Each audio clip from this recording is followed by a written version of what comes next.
Bienvenido, bienvenida al canal de Xavier, un canal en el que hablamos de todo un poco. Hoy hacemos un directo especial, es un directo de urgencia y es un directo excepcional porque la situación es excepcional.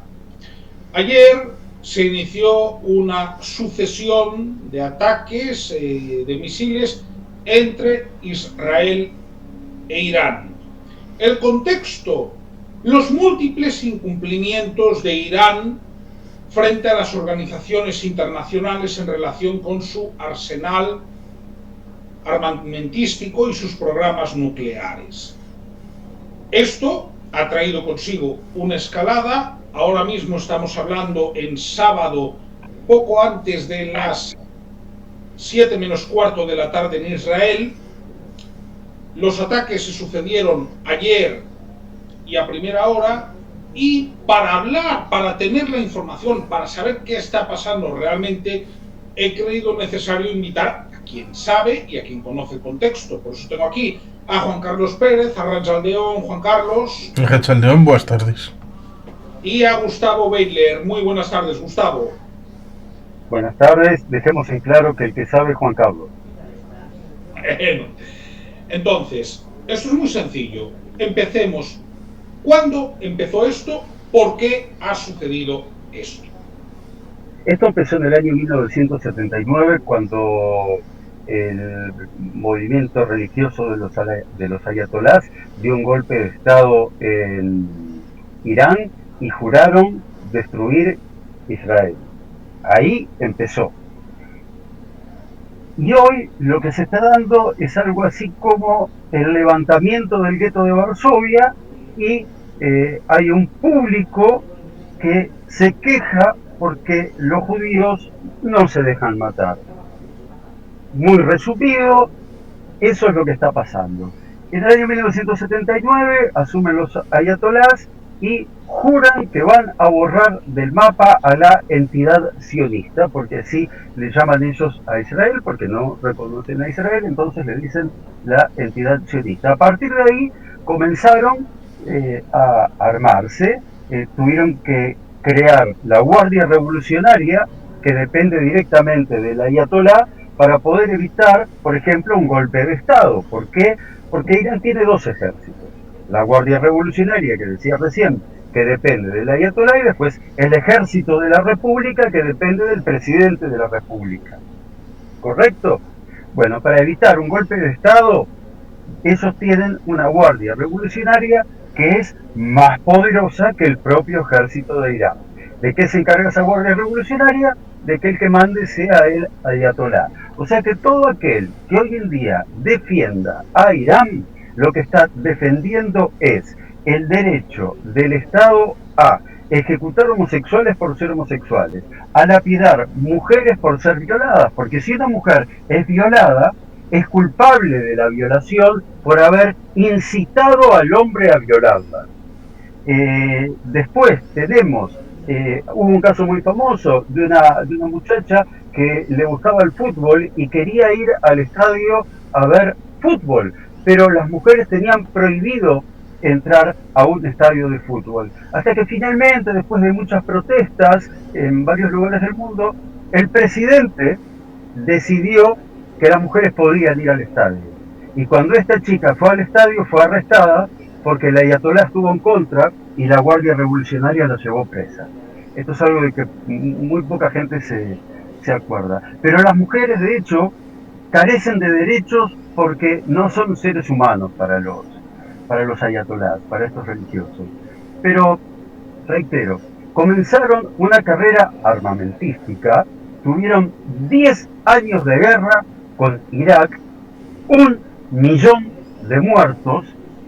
Es bueno aclarar que Irán no es un país árabe, es un país persa, pero guerras entre musulmanes ha habido muchas en la historia, y en total suman más de 50 millones de muertos entre guerras entre los propios musulmanes, o sea, musulmanes contra musulmanes. 50 millones de muertos. Estamos hablando de una cifra aproximada a la cantidad de muertos que hubo en la Segunda Guerra Mundial.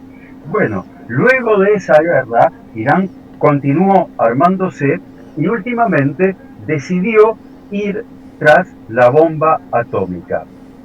Si hay algo que Israel no se puede permitir es que quien jura destruirlo tenga armamento nuclear. No se lo puede permitir. Pero esto es muy fácil. Se pueden poner ejemplos muy sencillos. Si alguien te para por la calle, te apunta con una ametralladora y te dice voy a matar a tus hijos, lo que pretende el mundo es que si esa persona es judía, diga, bueno, yo no me voy a defender. Entonces, esa persona aprieta el gatillo y mata a los hijos. Entonces, después le dice, y ahora te voy a matar a vos. Y tal vez ahí el mundo empiece a pensar que ese judío tenga derecho a defenderse, pero le van a pedir que primero dispare el otro y que después él se defienda. O sea, lo que el mundo le exige a los judíos es que nos dejemos matar para después defendernos. Y los judíos, ya lo dijo Golda Meir en su momento, no queremos, ya no queremos que nos tengan lástima. No nos interesa que nos tengan lástima. Es más, no nos interesa lo que opine nadie. Nos defendemos por cuenta propia. No esperamos que nadie venga a defendernos porque en la Segunda Guerra Mundial nadie fue a defender a los judíos. Nadie, absolutamente nadie. Cuando se liberaron los campos de concentración, fue después que el ejército alemán había sido derrotado o ya estaba prácticamente derrotado. Pero no fue que los ejércitos de los aliados lucharon contra el ejército alemán para defender a los judíos. No fue por eso. Los judíos tuvimos la suerte de sobrevivir porque los demás tuvieron que luchar para sobrevivir. Ahora los judíos nos toca luchar para sobrevivir de quien estaba buscando tener una bomba atómica para destruir el ente sionista.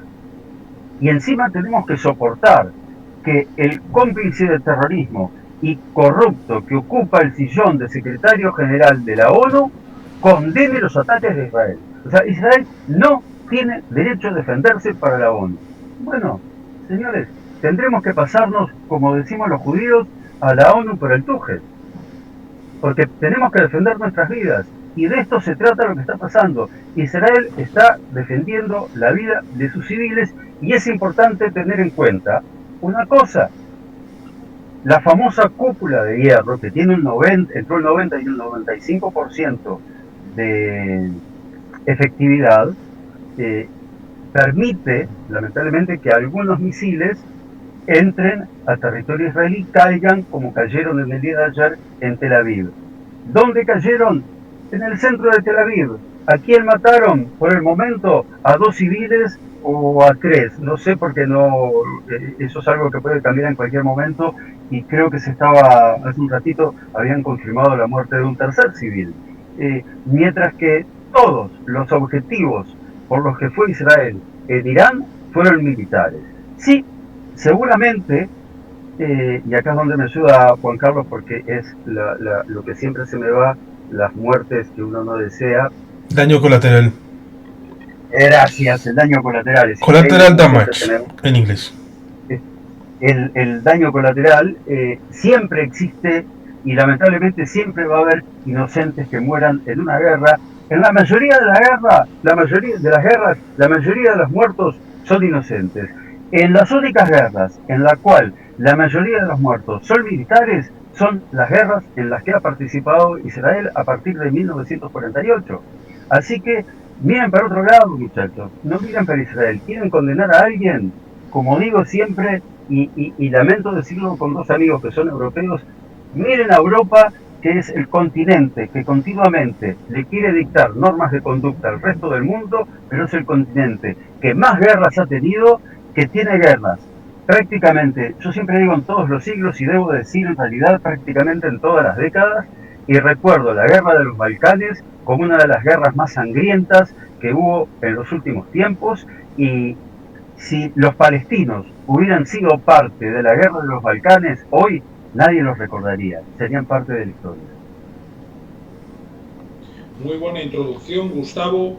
Juan Carlos, ¿qué nos puedes aportar? Bueno, como contrapunto europeo, decir que cierto es que China inventó la pólvora, pero la fragmentación de la Edad Media supuso una confrontación bastante importante, pero esa confrontación ayudó precisamente a elaborar unas doctrinas militares muy profundas para vencer al vecino, es cierto, pero eso fue la base fundamental de la extensión de Occidente por precisamente esa intensidad de las guerras, con todo lo malo que tuvo, pero también con todo lo positivo que tuvo a la hora de expandir unas ciertas ideas, a pesar de que fuera a un precio bastante grande. Cierto es que cuando vamos a ese ámbito más próximo, creo que debo decirlo, porque has citado los campos de exterminio. Todos eran campos de exterminio, como diría mi amigo Xavier Irujo con su libro. Se habla de campos de concentración, campos de tránsito, campos de trabajo. No, todos eran para matar gente, y la mitad de la gente que mataban eran judíos en la Shoah. Pero lo curioso es que después del 45, con Stalin, en toda la zona oriental, tuvieron esos campos una nueva vida. Esto a veces los izquierdosos, esos que hoy estarán defendiendo a Irán de una manera u otra, olvidan que Sachsenhausen, incluso Auschwitz, lo digo porque luego en las celebraciones de enero, cuando se habla de por qué Rusia no está invitada, oye, Rusia es la heredera de la Unión Soviética, y la Unión Soviética recicló esos campos de exterminio en el marco de la Guerra Fría para los enemigos del Estado.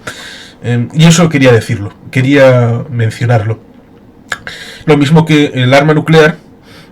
Irán, cuando se le descubre, en 2002, se descubren unas centrifugadoras por aquí y por allá.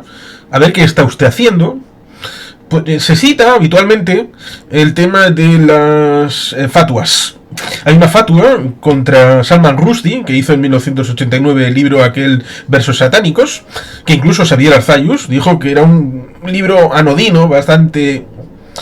como literatura, me refiero. Un libro bastante pobre. Pero los ayatolás parece que tienen poco sentido del humor, y por lo tanto le hicieron esa fatua, estando Ruhollah Khomeini en vida, para liquidarle. Y dicen, bueno, también hay otra fatua que va en contra de las armas nucleares, que dice que las armas nucleares están prohibidas. Y es tan fuerte que, claro, ¿veis? 30 años después prácticamente de la fatua contra Salman Rushdie, han ido por él y le saltaron un ojo, le fastidiaron un brazo. Vamos, que las fatuas son algo importante, ya, pero luego te dicen, la fatua respecto a las armas nucleares es para el tema ofensivo. Es decir, que según la serpiente pueden tener la interpretación de, no, puedo tener, como Irán, las armas nucleares para la defensa. Ya, pero ¿qué sería la defensa? Porque ahí entra un elemento interesante que seguro que Gustavo lo puede desarrollar mucho mejor, como es el hecho de que para el ayatolá y los que creen en el ayatolá, los judíos son herejes doblemente, 2 veces herejes, con lo cual merecen desaparecer de la faz de la tierra. Atacar al judío entonces sería un modo defensivo en la concepción, con lo cual estas trampas en el solitario de gente que pueda estar preparada intelectualmente de una manera en la que uno se miente a sí mismo, pero es por el bien de la humanidad, pues ahí nos encontramos con esa situación. Y evidentemente es para el bien de la humanidad lo que ha hecho Israel, porque ¿alguien se opondría a que Corea del Sur tuviera armas nucleares? Corea del Norte las tiene. Japón las puede tener porque China las tiene. La proliferación entonces sería espectacular, sería enorme. Arabia Saudí querría tenerlas, Turquía querría tenerlas, Egipto querría tenerlas, Emiratos Árabes tiene dinero, querría tenerlas también. Me sale una lista de por lo menos 20 países mínimo. El mundo no podría ser sostenible de esa manera, a pesar de que se mitifican mucho las armas nucleares. Pero el problema no está en buena medida en aquel que quiere 200 armas nucleares. No. El problema está en el que quiere un arma nuclear. La quiero ya, de inmediato. ¿Para qué? Porque ha dicho Gustavo. Tengo un objetivo. Quiero liquidarlo. Y lo quiero hacer ya. Y tal es así que les importa un comino, como diría habitualmente N. Pepinen, que haya un 20% de árabes, un 18,5% de musulmanes y territorios adláteres con población islámica que les da absolutamente igual que sean daños colaterales.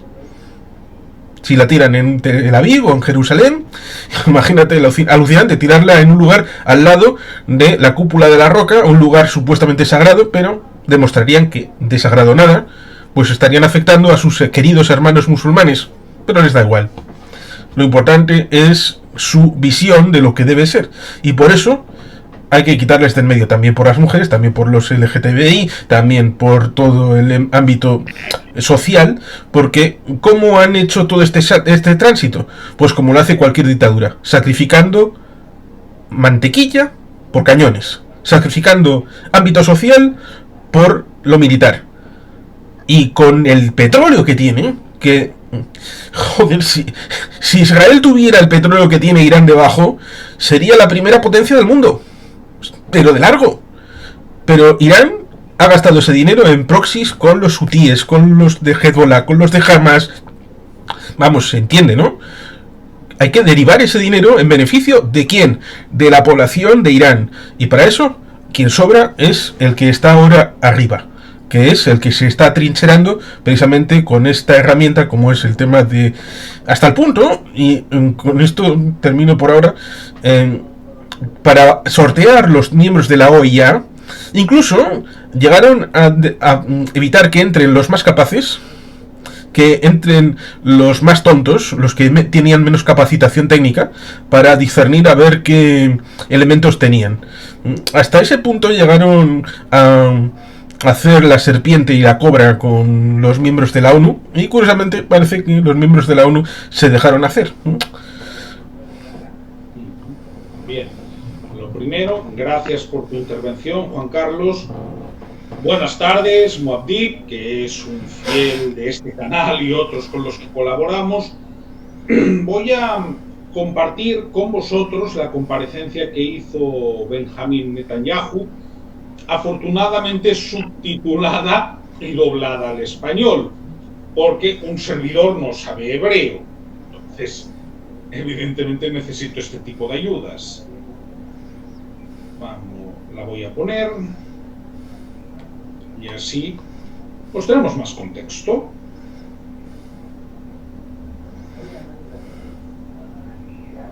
Esta noche deseo hablarles a ustedes, el orgulloso pueblo de Irán. Estamos en medio de una de las mayores operaciones militares de la historia, la Operación León Elevado. El régimen islámico, que los ha oprimido por casi 50 años, amenaza con destruir mi país, el Estado de Israel. El objetivo de la operación militar de Israel es eliminar esta amenaza, tanto la amenaza nuclear como la amenaza de los misiles balísticos para Israel. Y a medida que logramos nuestros objetivos, también estamos despejando el camino para que ustedes logren su objetivo, que es la libertad. En las últimas 24 horas hemos eliminado a altos comandantes militares, científicos nucleares de alto nivel, la instalación de enriquecimiento más significativa del régimen islámico y una gran parte de su arsenal de misiles balísticos. Hay más en camino. El régimen no sabe qué los golpeó. No saben qué los golpeará. La nación de Irán y la nación de Israel han sido verdaderos amigos desde los días de Ciro el Grande, y ha llegado el momento para ustedes de unirse alrededor de su bandera y su legado histórico, defendiendo su libertad de un régimen malvado y opresivo. Nunca ha sido más débil. Esta es su oportunidad para levantarse y hacer oír sus voces. Mujer, vida, libertad. Como dije ayer, y muchas veces antes, la lucha de Israel no es contigo, no es con ustedes, el valiente pueblo de Irán a quien respetamos y admiramos. Nuestra lucha es contra nuestro enemigo común, un régimen asesino que tanto te oprime. Bueno, creo que queda claro que se dirigen a la dictadura teocrática iraní, no al pueblo iraní. Eso es lo que deja claro el actual primer ministro de Israel, Benjamín Netanyahu, elegido por el Parlamento, por cierto, en unas elecciones democráticas y multipartidistas. Esto que en Europa es una obviedad, pues conviene recordarlo en la zona, ¿no? Porque no es lo habitual. Entonces, ¿quién quiere hacer algún comentario al respecto?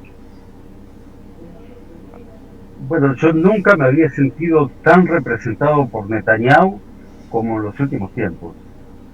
Y siempre políticamente he estado en la vereda de enfrente de Netanyahu. Pero, insisto, en los últimos tiempos ha tenido un comportamiento con lo que con lo que respecta al conflicto con Irán, desde mi punto de vista, intachable. Está haciendo lo que tiene que hacer un gobernante, defender a sus ciudadanos. Juan Carlos, de esta comparecencia, ¿qué consideras? Es interesante el matiz del nombre de la operación, que hace referencia a la bandera persa, iraní, de antes de la revolución o golpe de estado del 79, con aquel león con la bandera, bueno, la espada que se alza, esa es la referencia. Cierto es que hay quien pudiera decir, lo que quiere Israel es propiciar el cambio de régimen, está infiriendo en la política de Irán. No, está dando las posibilidades para que un régimen militar pueda perder los dientes y ahí la población sea dueña de su propio destino, cosa que en principio el ámbito militar al Shah Pahlavi en el año 79 no le sirvió de nada tener un ejército modernísimo, todo maravilloso, comprado a los mejores países occidentales, porque el pueblo le dio la espalda. Si esta dictadura teocrática, que sí estaría dispuesto, a diferencia de los Pahlavi, del Shah, que no estuvo hasta cierto punto dispuesto a llegar a pasar ciertos umbrales, que seguro que los ayatolás sí están dispuestos, pues quitarles esa capacidad militar puede facilitar la tarea para unos freedom fighters, luchadores de la libertad dentro de Irán, que quieran hacer el tránsito hacia otra cosa distinta, para que todos esos recursos ingentes puedan ir a su propio beneficio y no a montar guerras, como le pasa a Cuba, que en los pocos recursos que tuvo los metió en hacer injerencia en América Central y en África, lo cual ciertamente le llevó a tener la torna, como dirían en Cataluña, en la época de los años 90, con la llamada época especial.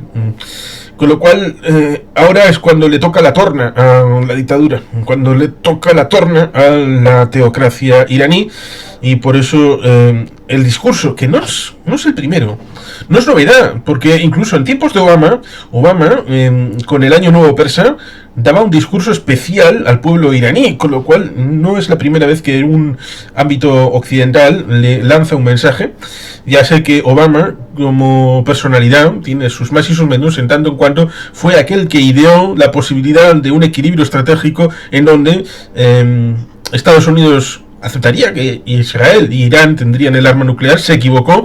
Otra cosa es que Trump haya aceptado en parte ese esquema y quisiera llegar a una suerte de acuerdos, porque mañana, domingo, era cuando en Omán iban a tener la ronda de negociaciones entre Irán y Estados Unidos. Trump había hecho una ronda de visita de los países árabes en la que no visitó Israel. Esto para cualquier presidente republicano habría sido herejía, y habrían dicho, esto solamente lo hace un presidente demócrata que no tiene sensibilidad con Israel. Lo hizo Donald Trump. Y estaba a tope con la idea esa de llegar a una entente, la paz por medios pacíficos, lo cual es alucinante porque eso era lo que decía respecto del abuelito Biden, que era un viejo chocho y hacía estas cosas, pero él iba a ser el mejor amigo de Israel y además lo iba a demostrar en el campo de batalla, porque cuando Bibi iba a ir a la guerra contra los iraníes, él iba a estar acompañando. Pues mira, de momento no le ha acompañado en nada. En nada. Es más, le ha sorprendido. Y decías el Tuchel, pues parece que Bibi le ha mandado al Tuchel a Donald Trump y ha dicho, Israel se defiende, esté Estados Unidos o no esté.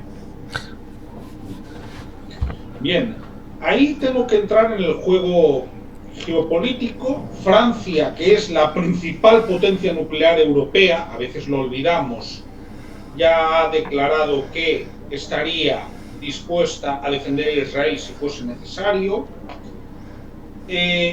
he incluido antes una suspensión de conversaciones indirectas que había entre Estados Unidos e Irán que estaba gestionando Omán, ¿de acuerdo?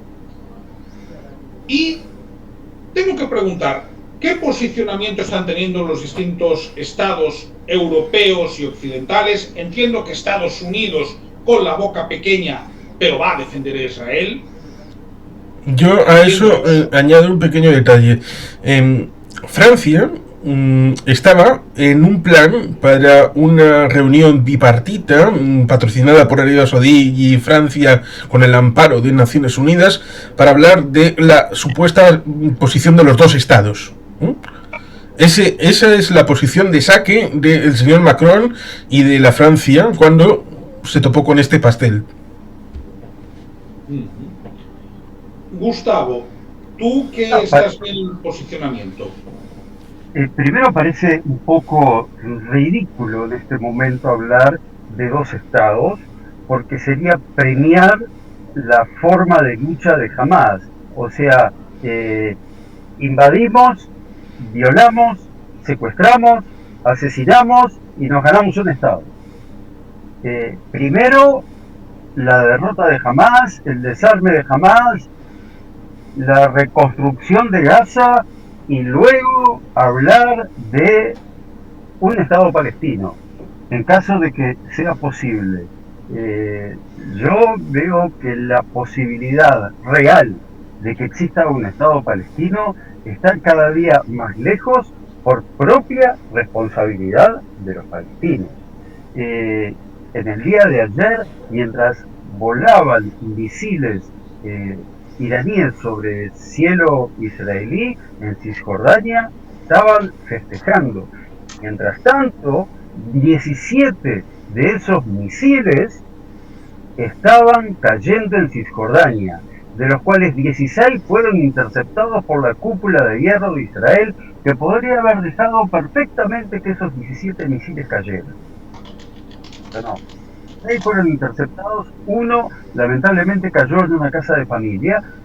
Creo que no hubo víctimas, pero Irán ya es responsable de destruir una casa de familia en Cisjordania. Yo me pregunto, a todos los que utilizan como marketing a los niños gazatíes, solo con la cantidad de misiles que tiró Irán solo en esta ronda, sin tener en cuenta las dos rondas anteriores, ¿cuántos niños alimentados en Gaza? Al 100%. Al 100%. Y durante mucho tiempo. Pero ellos como prioridad no tienen defender al pueblo palestino. Como prioridad tienen matar judíos. Eso es lo que tiene que entender el resto del mundo. Y siempre voy al mismo ejemplo porque a mí me encanta Star Trek, Viaje a las Estrellas. Negociar con Irán es como sentarse a negociar con los romulanos. Son totalmente diferentes a nosotros.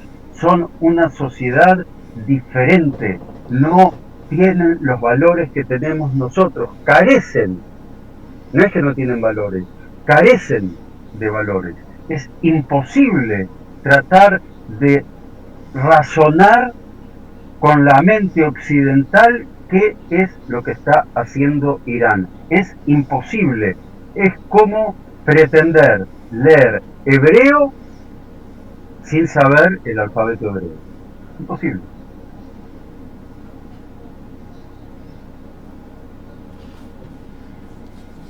Pongo aquí unas declaraciones del ministro de Defensa de Israel, Israel Katz, avisando a Irán que deje de atacar a Israel. Juan Carlos, ¿tú cómo valoras ahora mismo este posicionamiento geopolítico que tenemos? Es complicado, en tanto en cuanto pasa un poco como lo que has comentado acerca de, bueno, y lo de Córdoba Baloncesto va a terminar aquí o va a seguir. Bueno, pues esto es más o menos parecido. ¿Esto va a terminar aquí o va a seguir? Hay dos posibilidades. bueno, puede haber más, pero yo creo que hay dos. Una, que los de Irán, es decir, los del régimen, los ayatolás, los de la Guardia Revolucionaria digan, nos jodieron el juguete y ya está. Pues habrá que seguir para adelante si nos dejan. O la escalada. Y en lo de la escalada, pues puede haber un montón de posibilidades. Bueno, vamos a ver qué pone. ¿Opináis que el hecho de que cada vez hay más descontento entre la población iraní y cada vez más conversos al cristianismo? Eso no tenía noticia. ¿Ha podido debilitar a Irán lo suficiente?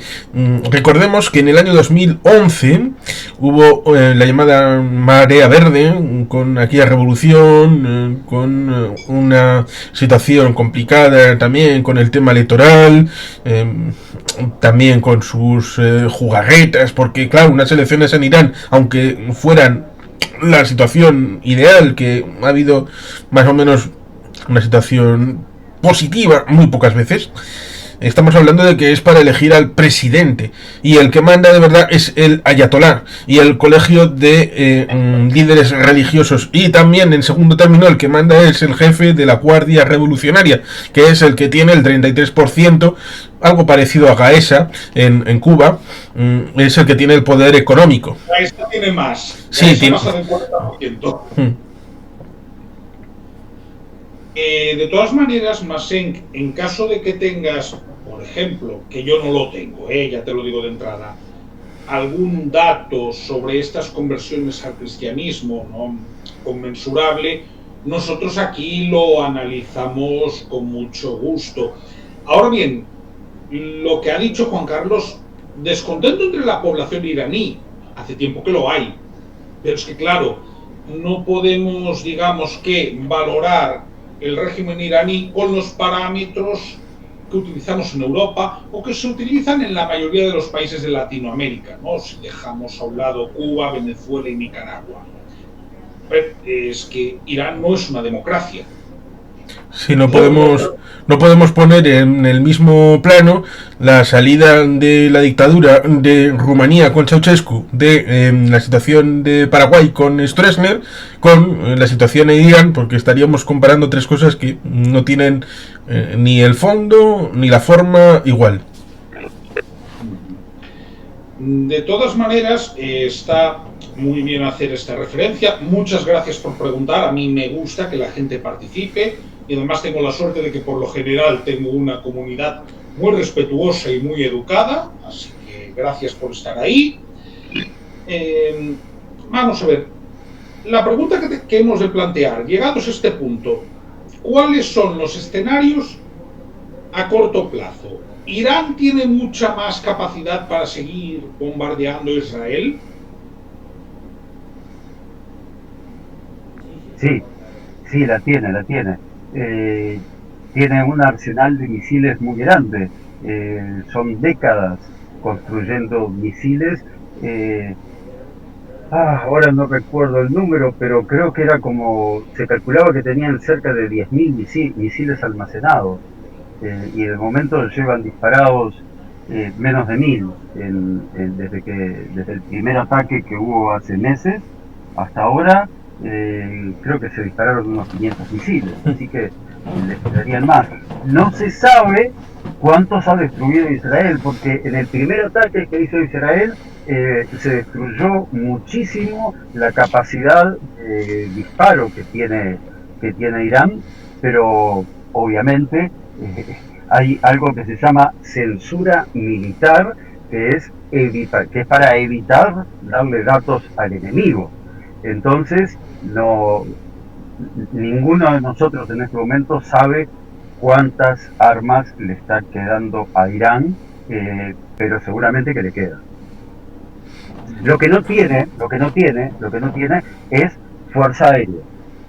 Carece de una fuerza aérea capaz de combatir contra la fuerza aérea de Israel. Es capaz de combatir, no tiene fuerza aérea, no le quedan aviones, fueron destruidos en la primera noche de bombardeos, y así los tuviera, lo que tenía era un museo más que una fuerza aérea, y lo más moderno que tenía eran los sistemas de defensa antiaérea, que pasaron a la historia también, lo cual es una vergüenza para Rusia. No sé si algún país en el planeta quedará con ganas de comprar sistemas de defensa S-400, que eran los sistemas de defensa más modernos rusos, que ha quedado demostrado que no sirven prácticamente para nada. Al menos contra armamento israelí o norteamericano, no sirven. Sí, básicamente lo que había de fuerza aérea iraní estaba con F-4 y F-14, lo cual es bastante triste, porque si han desaparecido, eso significa que no van a poder servir para Top Gun 3, que tío Tom Cruise va a tener que buscar en otro lado para hacer su película. Es triste, pero bueno. Para aclarar un poco, los F-4 fueron utilizados por Israel en la guerra de 1973, para que el público que de repente, yo no soy especialista militar ni nada que se le parezca, pero simplemente como dato, es un avión fabricado en la década del 60, y en estos momentos Israel está bombardeando Irán con F-35, que es el avión más moderno que tiene Estados Unidos, y el segundo avión que más tiene la Fuerza Aérea de Israel es el F-15. Nunca un F-15 fue derribado en combate. Todos los combates aéreos en los que participó el F-15 son victorias para los F-15, y el 70% de esos combates fueron protagonizados por pilotos israelíes. Y el otro avión que tiene para combatir Israel es el F-16, que es de cuarta generación, similar al F-15.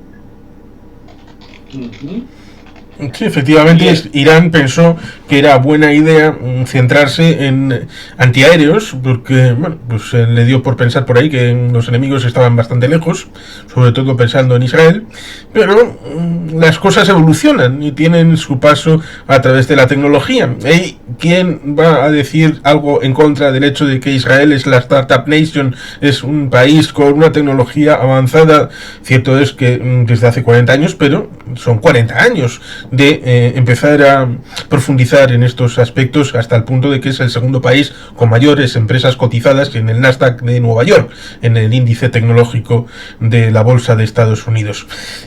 Es realmente cierto que Irán lo tiene complicado, pero también Rusia.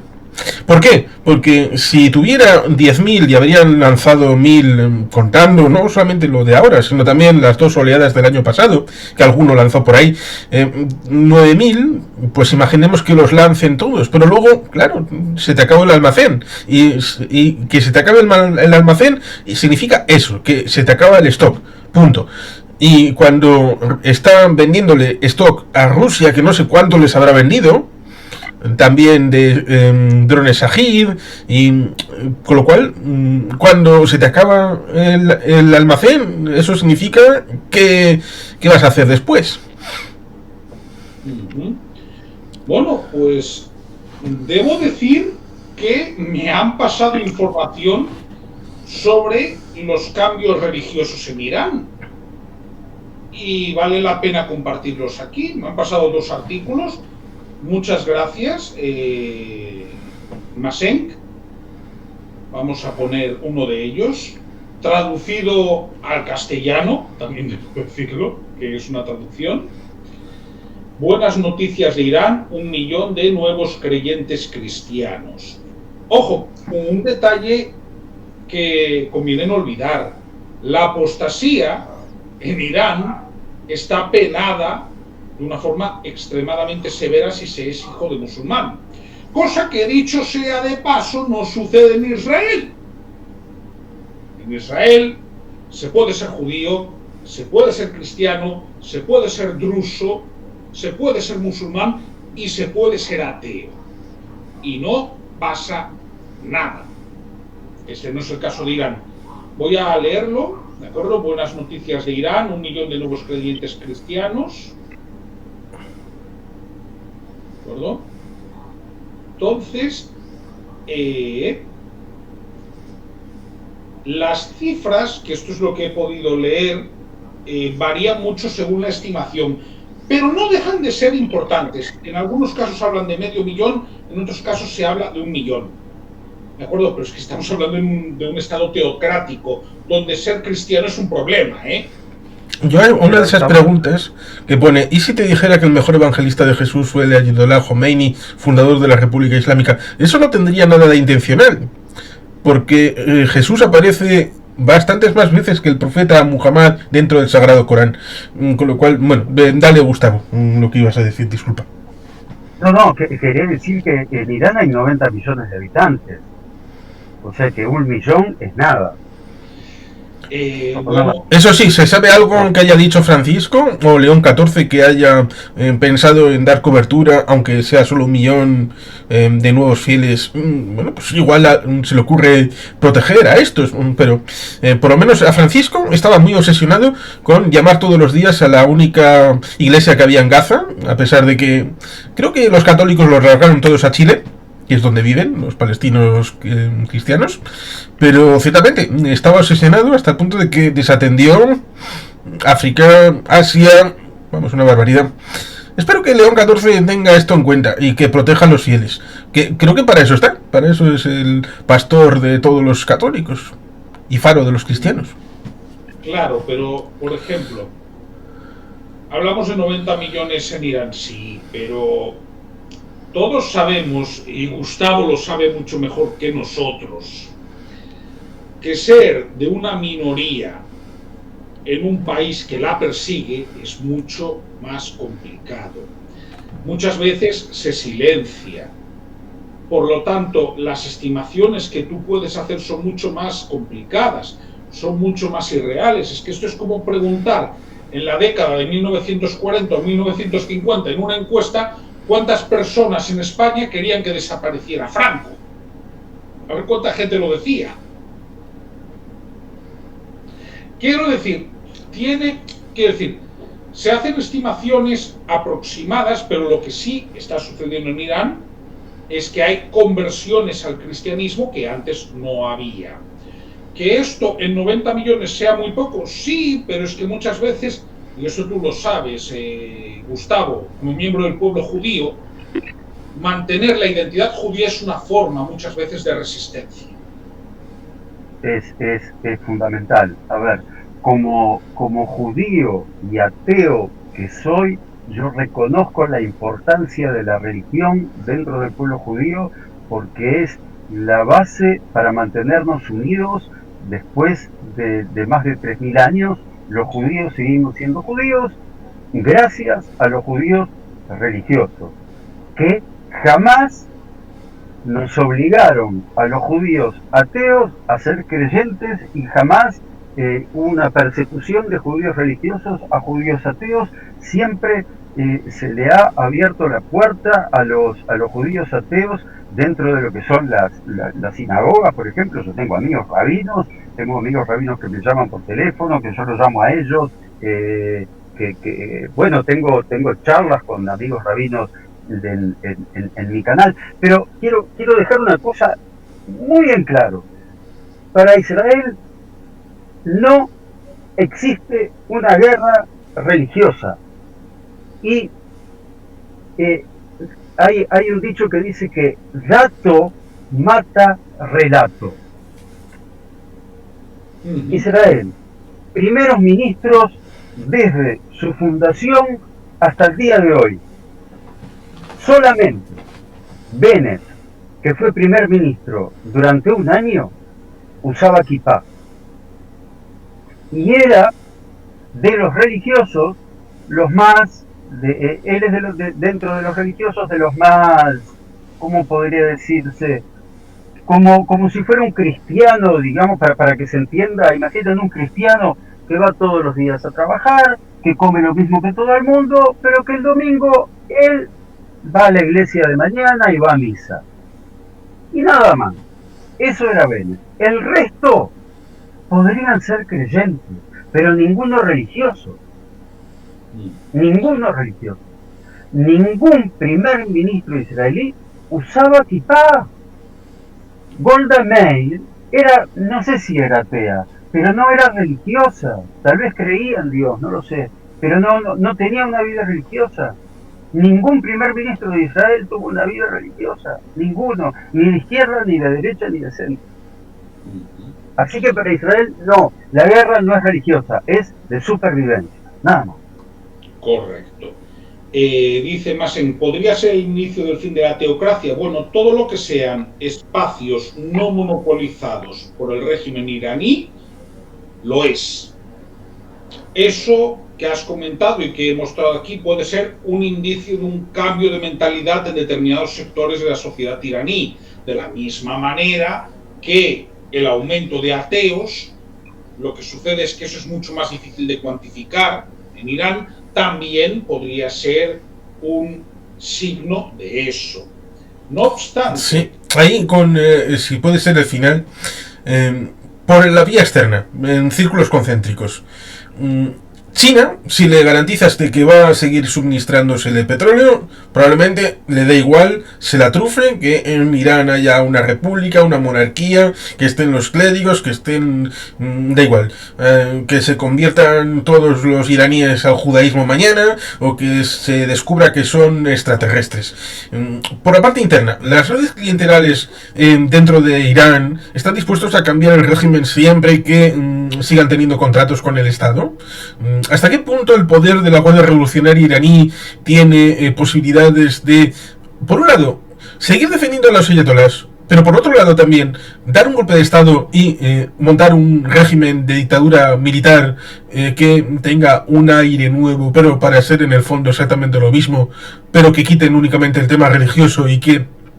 ¿Hasta qué punto el debilitamiento del poder, en tanto por el fragmentamiento del poder político, más o menos con todas esas disposiciones de las asambleas, de los clérigos, de todo esto, ha debilitado su posición hasta el punto de que el pueblo pueda penetrar? Pero claro, en todas las revoluciones, en todas las guerras intestinas, siempre tiene que haber alguien desde dentro que abra la puerta a los que están luchando desde fuera.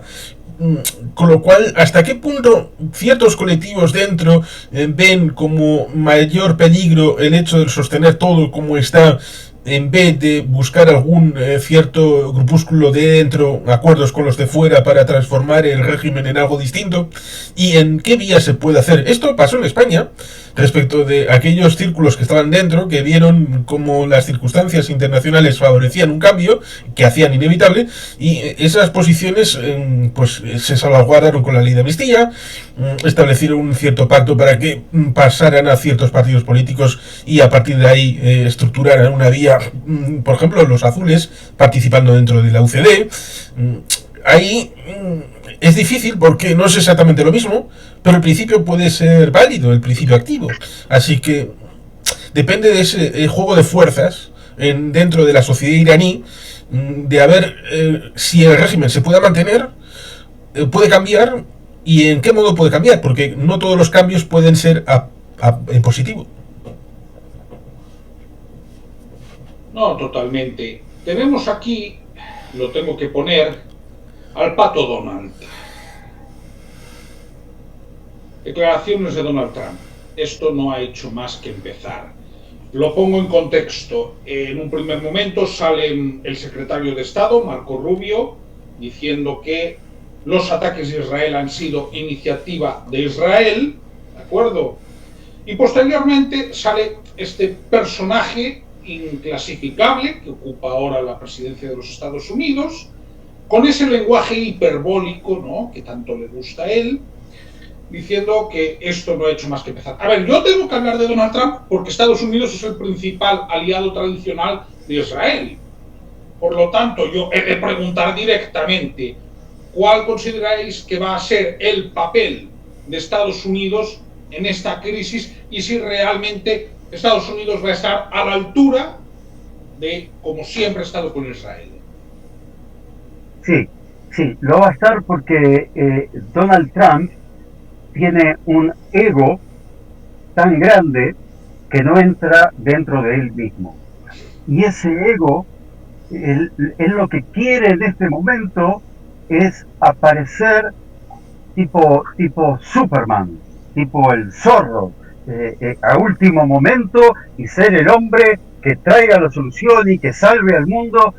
Claro que sí, Estados Unidos va a terminar. Hay una cosa que es real y que no podemos negar. Desde que Trump llegó al poder, no pararon de llegar a Israel aviones de militares de carga con bombas que en los últimos días han explotado en Irán. ¿Verdad? Eso es algo, no, es algo tangible, no es algo que yo crea, ¿no? Es algo que estamos viendo, algo que pasó, y está pasando y va a seguir pasando. Y Trump lo que quiere es, se me ocurrió algo grosero para poner como ejemplo, pero quiere demostrar que él es más poderoso que Netanyahu, ¿no? Y que es el hombre que va a resolver los problemas del mundo, y cuando sea necesario aparecerán los B-52 sobre las plantas atómicas de Irán, que ya están fuera de funcionamiento, pero que pueden ser reconstruidas, ¿no? Pero llegado el momento, así como desde antes de marzo, ¿no? Estoy diciendo que Israel iba a atacar a Irán, bueno, los B-52 van a volar sobre Teherán. Buenas tardes, Ikasul, muchas gracias por tu presencia. Nos saludan. Juan Carlos, ¿qué piensas que va a hacer Donald? Pues antes que Donald, yo me preocuparía por el hecho de que, por mucho que países del Golfo, especialmente Arabia Saudí, estén denunciando porque tienen que hacerlo públicamente, de fondo, como le he escuchado decir a los de VisualPolitik, estarán diciendo: ay, Dios mío, estos judíos son cojonudos, son la hostia de buenos. Seguro que sí, porque les están haciendo unos favores tremendos, quitándose a los rivales de en medio, subiendo un poquito el petróleo porque ahora están a punto de quiebra, y subir aunque sea $10 durante un tiempo es algo que les beneficia presupuestariamente, tanto a Arabia Saudí como a los países del Golfo. Vamos, es un win-win, y además no teniendo que poner nada de su parte, porque es Israel el que está poniendo el escudo para que ellos disfruten de las ventajas. Por eso, la amenaza ya velada y hecha anteriormente de que quien ayude a Israel para atacar contra Irán estará dentro del combo de los vengados posteriormente, ya sean los países del Golfo, pero ya hubo, para barrer la amenaza de los drones, que se lanzó primero unos 100 drones que no llegó ninguno. Ya para eso también hubo participación de países de la zona diciendo: entraron en mi espacio aéreo, voy a quitármelos de en medio.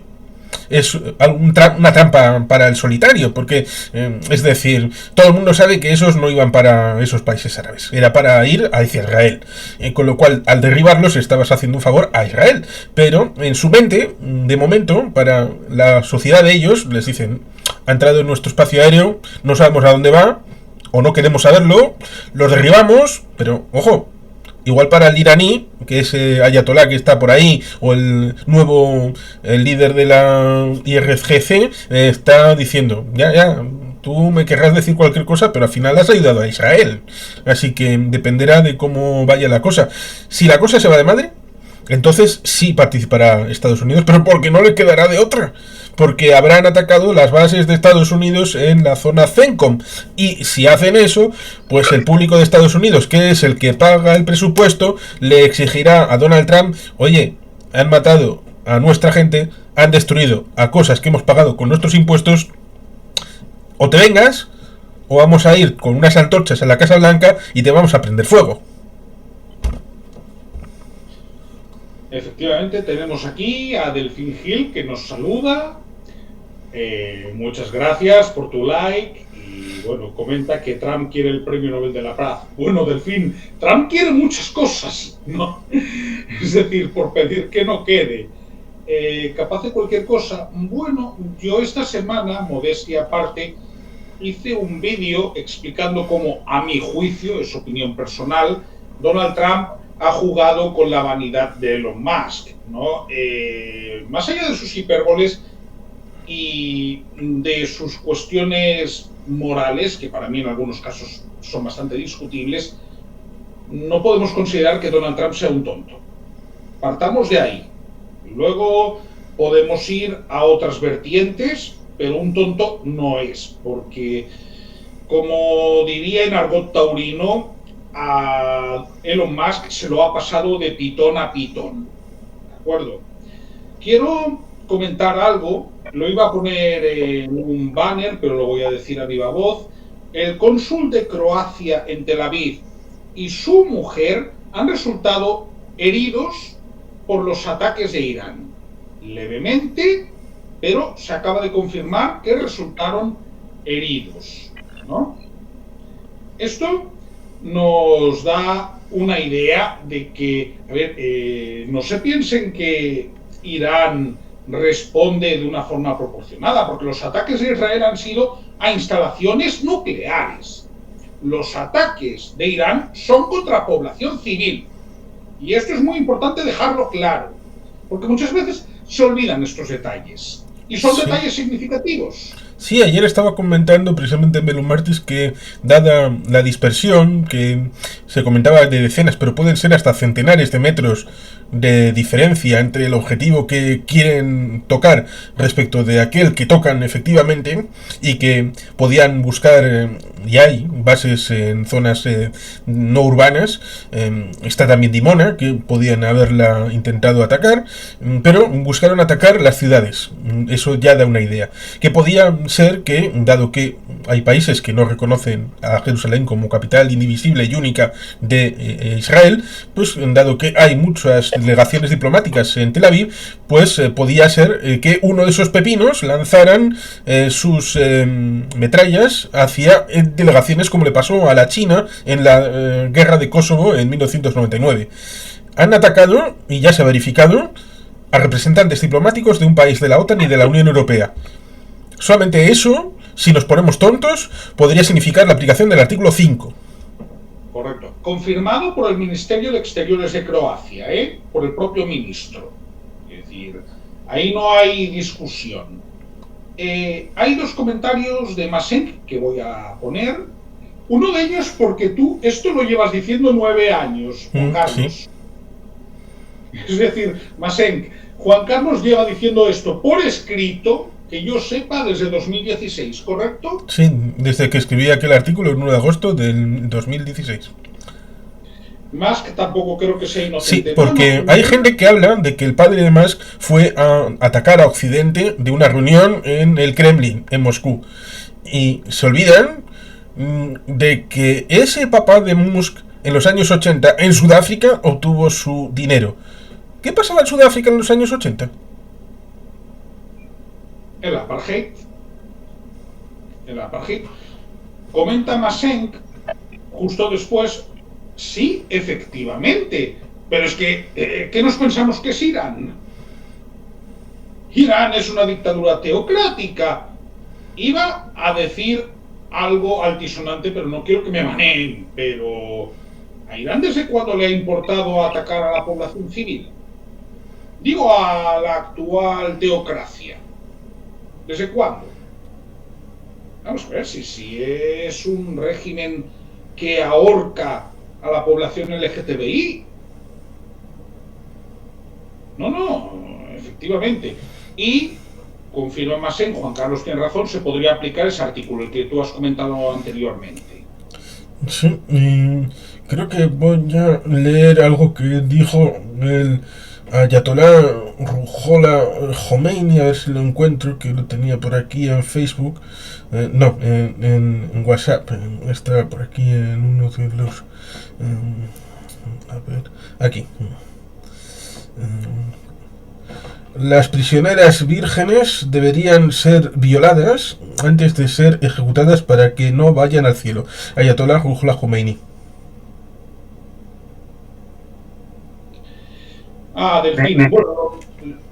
Cuando yo digo que esto es como Star Trek, que son extraterrestres, o sea, no son seres humanos con los que estás hablando.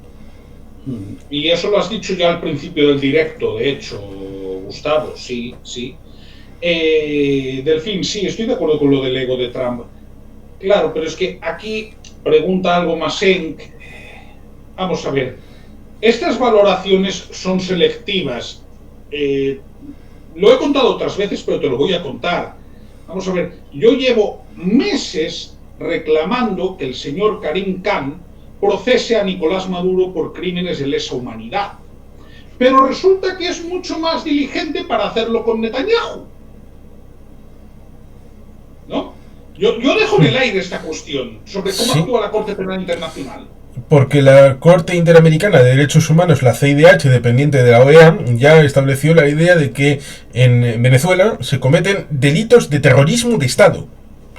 ¿Dónde ha estado la instancia internacional correspondiente en el ámbito de los tribunales para encausar a la cúpula directiva de ese narcorrégimen llamado Venezuela? Claro, es que ese es el tema. Lo digo porque la Corte Penal Internacional es un organismo de la ONU, ¿eh? Es decir, yo ya lo digo, es decir, aquí hay dobles varas de medir.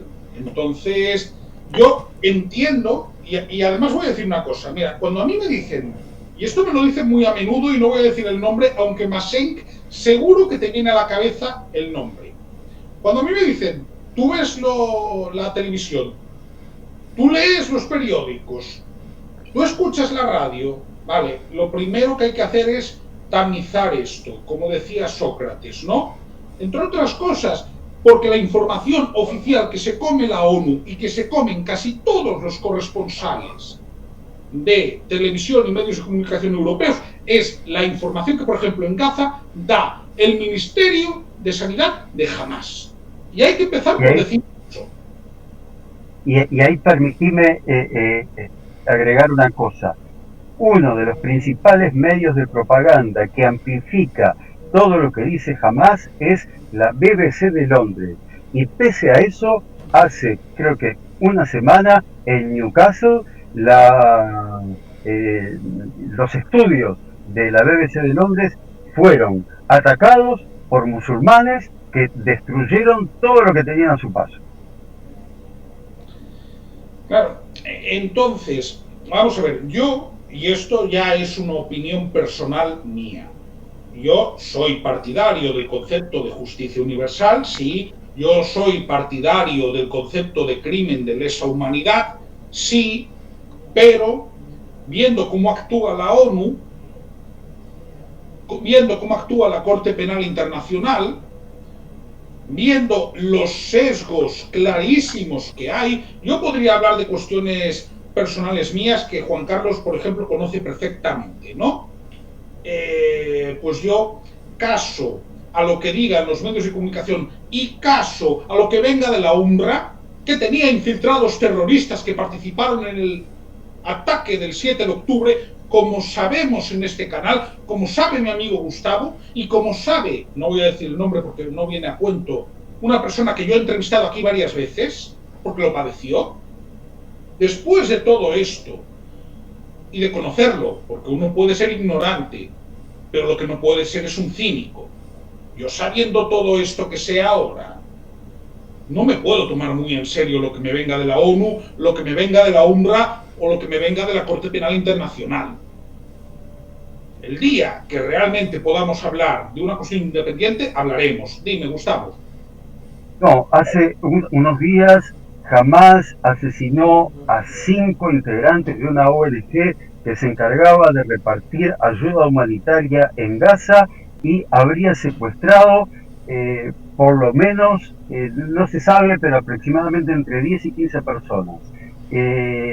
¿Cuáles son los medios de comunicación que le han dedicado tiempo a esto? Y cuando digo dedicar tiempo, no digo dar la información como yo la diga ahora y pasar a otra noticia. Digo dedicar el mismo tiempo que le dedican a, abro comillas, los crímenes de guerra de Israel, cierro comillas.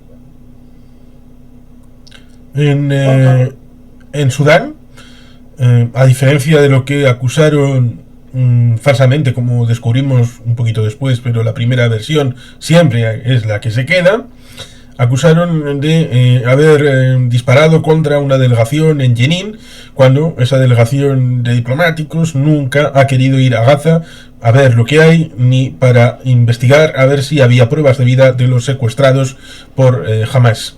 En Sudán mataron a una delegación de la ONU que iba a repartir ayuda humanitaria, 5 muertos, 5 muertos, vuelvo a decir, de diplomáticos internacionales, y no le ha importado a nadie.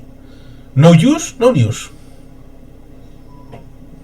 Correcto, es que esa es la doble moral con la que nos encontramos. Y de hecho, lo digo a las personas que estáis ahora y las que habéis pasado y las que pasaréis por este directo, el motivo de hacer esta transmisión es que en lo personal ya estoy harto de que se presente siempre a Israel como el malo de la película. Y que bajo supuestos argumentos humanitarios, por cierto, quiero escuchar al gobierno de España pronunciarse. ¿Tú, Juan Carlos, has escuchado pronunciamientos del gobierno de España al respecto? No, y vuelvo a decir algo que he comentado un par de veces en las últimas horas, y que es que no va a haber pronunciamiento serio del gobierno de España, y por buenas razones, porque está el asunto de Ábalos, Koldo y Cerdán, que es el nuclear. Luego hay otros que orbitan, que tienen menos importancia, como ya has comentado alguna vez, pero digamos que puede ameritar, y alguno lo ha comentado, una salida histriónica de España, una que sea tan espectacular que, como el pavo real, oculte las vergüenzas. Pero hay una cosa que se inventó en Israel llamado Pegasus, que digamos que sacaron del móvil, no sé la cifra exacta, pero podía ser fácilmente 12 gigas de información del tío Antonio. Y quien tenga esa información puede pensar que si hay una salida histrónica de cortar relaciones o cualquier cosa que se le ocurra a tío Antonio de forma espectacular, pues igual al día siguiente se encuentra que en medios digitales hay esos 12 gigas publicados. Hay aquí un apunte que creo que amerita algún comentario.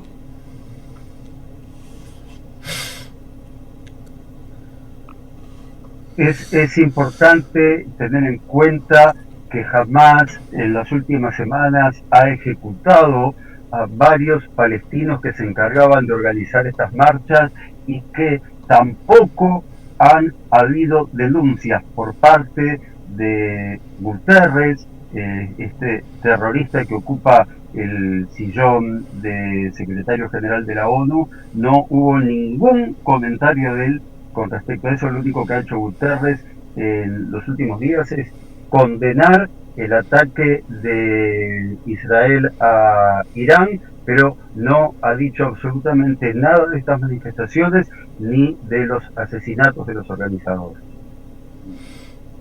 Es un poco con esta situación de los países europeos, siempre sale lo que suele ser común, los lugares comunes. Por ejemplo, Irlanda, tanto la Primera Guerra Mundial como la Segunda, estuvieron cerca de los alemanes. Y en la Segunda, pues había un acuarelista austríaco por ahí que era un poco recomendable. Estuvo el mufti de Jerusalén en el 1941, reclutó a 300.000 musulmanes para la causa de los que querían meter a los judíos en las cámaras de gas y todas estas cosas. Estaba con el plan de la solución final, con lo cual era algo poco recomendable, pero los irlandeses pues tuvieron cercanía con ellos. Pero después, digamos que el IRA provisional, tuvo participación en los campos de entrenamiento. El Valle de la Beca también vio a miembros de ETA estar en el Valle de la Beca entrenándose para hacer cosas. Y este puso de relación con los llamados musulmanes, pero este tipo de musulmanes, no otros, que eran antijudíos, como diría Gustavo, que aquí está presente, pues no eran antisemitas, no eran antisionistas, que son evoluciones posteriores de ser antijudío. Y por tanto, ese germen metido de unas partes comprometidas, que luego han transitado a la vida militar de la política, de la vida militar de estar con botas, pues ha influido en la posición de Irlanda. Y por eso se justifica en cierta manera ciertas trayectorias de ciertos países. Es un apunte importante. Bien, yo creo que hemos podido hacer un contexto interesante de la situación.